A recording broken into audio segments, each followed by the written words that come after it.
Hello everyone, কেমন আছেন সবাই? আমার চ্যানেলে আপনাদেরকে অনেক অনেক স্বাগত। আবারও চলে এসেছি নতুন একটি নেদারল্যান্ডের ব্লগ নিয়ে। আজ থেকে আমাদের নেদারল্যান্ডের যাত্রা শুরু হবে। তো দেখুন, আমি যেখানে শেষ করেছিলাম সেখান থেকে আবার ব্লগটি শুরু করছি। আমরা সবাই ফ্রেশ হয়ে গেছি, বাচ্চা দুটো ঘুমিয়ে পড়েছে। মানে ছোটটা ঘুমিয়ে পড়েছে, বড়টা ঘুমায়নি। তো ওকেও বললাম যে তুই একটু ঘুমিয়ে যা, তাহলে আমরা একটু সামনে থেকে ঘুরে আসি। তো আমি আর টাবু এখন বেরিয়ে পড়েছি। আর এমনিতেও আমরা যখনই কোথাও ঘুরতে যাই, প্রথম কাজ আমাদের এটাই থাকে যে যেদিন আমরা যাই, হোটেলে উঠি, সেদিন চেক ইন করে একটু ফ্রেশ হয়ে আমরা বেরিয়ে পড়ি সামনের লোকালয়টা দেখার জন্য। আর সব থেকে ইম্পর্টেন্ট হচ্ছে যে এখান থেকে বাস স্টপ কত দূরে, ট্রেন স্টেশন কত দূরে, তারপর মেট্রো কোনখান দিয়ে যায়, সেগুলো একটু দেখে নেওয়ার জন্য। কারণ এগুলো যদি আগের থেকে জানা থাকে তাহলে আমাদের মানে যাতায়াত করার সুবিধাটা অনেক বেশি হয়ে যায়। তাহলে আমরা বুঝতে পারি হোটেল থেকে কতটা ওয়াকিং ডিস্টেন্স হচ্ছে, বাস স্টপ কতটা, ট্রেন স্টেশন, বা এখান থেকে ওলা উবের করতে হবে, কি করতে হবে সেগুলো বোঝা যায়। তো প্রথম কাজ আমাদের এটাই থাকে।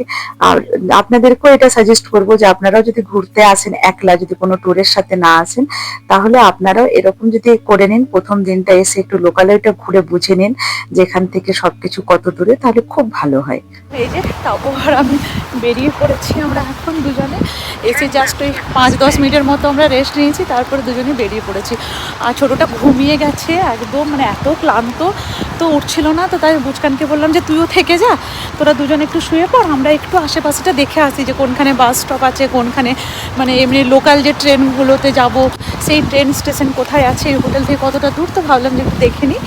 তো চলুন তাহলে একটু ঘুরি, আপনাদেরকেও সাথে ঘোরাবো। ফটো তুলবে না? হ্যাঁ, আর এই যে আমরা যাচ্ছি, যেতে যেতে এই গাছটি চোখে পড়লো। এই পাতাগুলো দেখলেই তো সবারই ওই মহব্বতী সিনেমাটা মনে পড়ে যায়। তো তাই আমারও মনে পড়ে গেল। আর বেশ ভালোই লাগে এই পাতাগুলো দেখতে। তো এখন বেশ রোদ আছে এখানে। তো বেশ ভালো লাগছে, চারিদিক সবুজে সবুজ, মনে হচ্ছে কোনো গ্রামের রাস্তা দিয়ে হেঁটে যাচ্ছি। দেখুন রাস্তাটা একটু আপনাদেরকে দেখাই, একদম মনে হচ্ছে সে আমাদের পাড়া গ্রামের রাস্তা, শুধু এখানে রাস্তাটা হচ্ছে পিচ আর আমাদেরগুলো হচ্ছে মাটির রাস্তা। দাঁড়ান দেখায়। দেখুন কি সুন্দর শালুক ফুল ফুটে আছে, কি ভালো লাগছে দেখতে, একদম গ্রামের মতো ফিলিংটা আসছে। আর দেখুন রাস্তাটা যেমন আমাদের দু সাইডে ক্ষেত, মাঝখানে রাস্তা যায়, একদম ওই রকমই লাগছে যে দু সাইডে ক্ষেত, মাঝ দিয়ে আমরা হেঁটে যাচ্ছি। শুধু এটুকুই পার্থক্য যে এখানে পিচের রাস্তা, আমাদের মাটির রাস্তা থাকে। তবে সত্যি এই রাস্তা দেখে আমার গ্রামের কথা খুব মনে পড়ে গেল। আর ঘুরতে ঘুরতে দেখুন আমরা এই টানেলটা দিয়ে যাচ্ছি, এর উপরেই হচ্ছে বাস স্টেশন, মানে বাস স্টপ, বাস স্টেশন না। তো এই যে বাস স্টপে আমরা যাচ্ছি, এখান থেকে দেখে নেব যে কখন কোন বাস ছাড়ে। আর আপনারা তো সবাই জানেন যে নেদারল্যান্ড হচ্ছে সাইকেলের জন্য বিখ্যাত। তো দেখুন কত সাইকেল এখানে স্ট্যান্ড করে রাখা আছে, এগুলো হচ্ছে সাইকেল স্ট্যান্ড। এখানকার মানুষ প্রচুর সাইকেল চালাতে ভালোবাসে, তাতে সত্যি খুব ফিটও থাকা যায়, শরীরের জন্য খুব ভালো।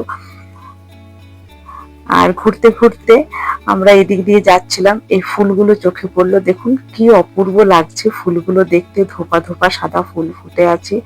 সত্যি মনে হচ্ছে যেন এক অন্য জগতে চলে এসেছি। কি সুন্দর চারিদিকটা লাগছে দেখতে। টাবু ওই যে আগে আগে যাচ্ছে। এটা ঘুরতে ঘুরতে আমরা কোনো একটা পাড়াতে চলে এসেছি এখন মনে হচ্ছে। চারিদিকে এত সুন্দর ফুল দিয়ে সাজানো গোছানো পাড়াটা, খুব সুন্দর লাগছে দেখতে। দেখুন কি সুন্দর লাগছে পাড়াটা দেখতে। আমরা এদিক দিয়ে যাচ্ছি, যেতে যেতে মনে হচ্ছে দাঁড়িয়ে একটু পাড়াটা দু চোখ ভরে দেখি। আর আমরা এখন দেখুন ঘুরতে ঘুরতে চলে এসেছি এখানকার সুপার মার্কেটে।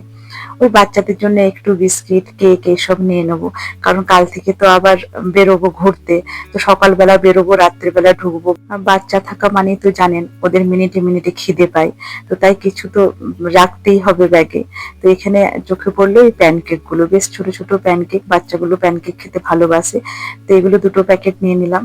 আরো এদিক ওদিক দেখি। আর একটু ক্যামেরাটা ঘুরিয়ে আপনাদেরকে আমস্টারডামের সুপার মার্কেট দেখিয়ে দিলাম।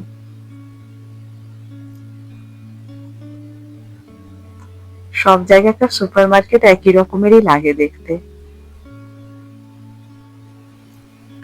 আর এই যে বাচ্চাদের জন্য দুটো মিল্কশেক নিয়ে নিলাম, একটা এরকম দুধ নিয়েছি, জল নিয়ে নিলাম। এখানকার জানেন তো, ইউরোপের সব হোটেলেই দেখেছি বলে যে ট্যাপ ওয়াটার খেতে, আর ওই বাথরুমের জল খেতে একদম ভালো লাগে না, তাই টুকিটাকি জিনিসের সাথে একটু জলও নিয়ে নিয়েছি।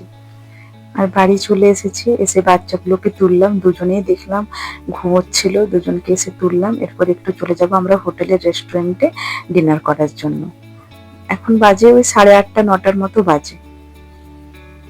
তো গিয়ে ডিনারটা করে নিই, কারণ আমরা ফ্লাইট থেকে যা খেয়ে এসেছি তারপরে এসে সেরকম কেউ কিছু খায়নি, ওরা তো খুবই ক্লান্ত ছিল, ঘুমিয়ে পড়েছিল। আমরাও বাজারে গেছিলাম।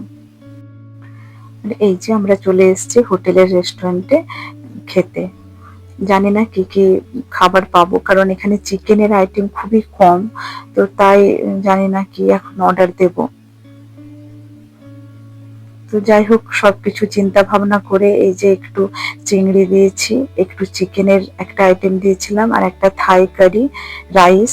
কারণ এখানে পোর্কটা খুব বেশি চলে, তো আমরা তো পোর্ক খাই না, তো তার জন্য আমরা ওই চিকেনের বেছে বেছে ওই একটাই পেয়েছিলাম, তো ওটাই দিয়েছিলাম অর্ডার। তারপর আমাদের খাওয়া হয়ে গেছে, এরপর আমরা বললাম যে চলো, এখনো তো দিনের আলো প্রচুর, তো একটু লবিটাতে ঘুরে আসি, আর একটু ব্যাক সাইডে বেশ সুন্দর গার্ডেনের মতো আছে, ওখানে ভাবলাম যে একটু বাচ্চাগুলোকে নিয়ে যায়, কারণ ওরা তো ঘুমিয়ে নিয়েছে। এরপর তো ওরা মানে বেশ ফ্রেশ হয়ে গেছে, এখন তো আর তোদের ঘুম আসবে না, এখন হোটেলের রুমে নিয়ে গিয়ে এখন ঘ্যান ঘ্যান করবে, মোবাইল চাইবে। তো তার চাইতে ভালো যে একটু ওদেরকে ঘুরিয়ে দিই আশেপাশেটা। তো দেখুন আমি নিয়ে যাচ্ছি বাচ্চাগুলোকে, লবিটা বেশ অনেকটা। আর আমরা আছি কোর্টইয়ার্ড মেরিয়টে।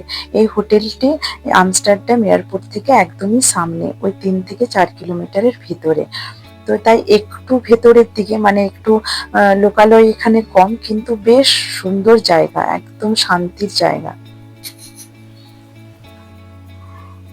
তো দেখুন বাইরেটা কি আলো, কিন্তু এখন প্রায় রাত 10টা বাজে। যেহেতু বাচ্চাদের লম্বা গরমের ছুটি, তো তাই বাচ্চাদেরকে নিয়ে আসা ঘুরতে, এবারে দেশে যাচ্ছি না, তো ভাবলাম যে ওদেরকে একটু ঘুরিয়ে নিয়ে আসি। আর আমাদেরও মনে হয় যে 2-4 দিন যদি ওই রান্নাঘর থেকে একটু বিরতি পাই তাহলে ভালোই হয়। তো এই কয়েকটা দিন রান্নাঘরের কোনো ঝামেলা নেই, চিন্তা ভাবনা নেই মাথাতে, কি রান্না করতে হবে, কি বানাবো, বাচ্চাদেরকে কি খেতে দেব, সবকিছু একদম ভুলে চুটিয়ে মজা করা। দেখুন এরা কি আনন্দ করছে।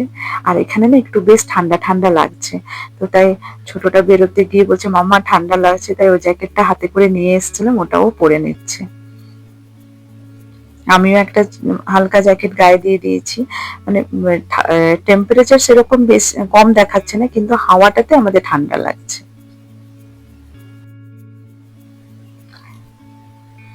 আর বাচ্চাগুলো ভীষণ মজা করছে, এত রাত্রেবেলাতে এত দিনের আলো দেখে ওরা একদম আশ্চর্য হয়ে গেছে। আর যে হোটেলটিতে আমরা আছি সেই হোটেলটিও খুব সুন্দর, একদম পরিষ্কার পরিচ্ছন্ন, খুব সুন্দর হোটেলটি। এটা হচ্ছে হোটেলের বাইরেটা, বিশাল এরিয়া আশেপাশে হোটেলের, মানে চারিদিকে বিশাল এরিয়া। দেখুন কি সুন্দর ছোটাছুটি করছে, এগুলো তো আর ওখানে পায় না।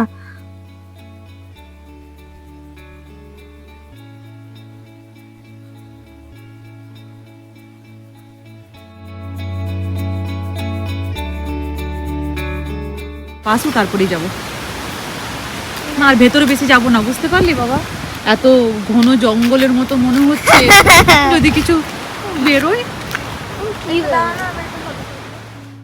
আর এখন বাজে প্রায় রাত্রি 10:30, আর দেখুন সানসেট হচ্ছে এখন, কি অপূর্ব লাগছিল দেখতে সানসেটটা, তাই ভাবলাম একটু আপনাদের সাথে শেয়ার করি। দেখুন মনে হচ্ছে সূর্য মামা চারিদিকে একদম রোশনি ছিটিয়ে দিচ্ছে অস্ত যাওয়ার আগে।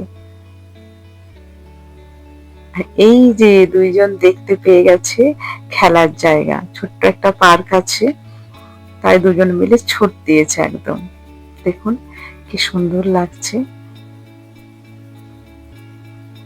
আমার মনে হয় মিনিট 10-এর মধ্যে অন্ধকার হয়ে যাবে। চারিদিকটা এত সবুজ না, দেখে মনে হচ্ছে চোখগুলো কি আরাম পাচ্ছে সবুজ দেখে।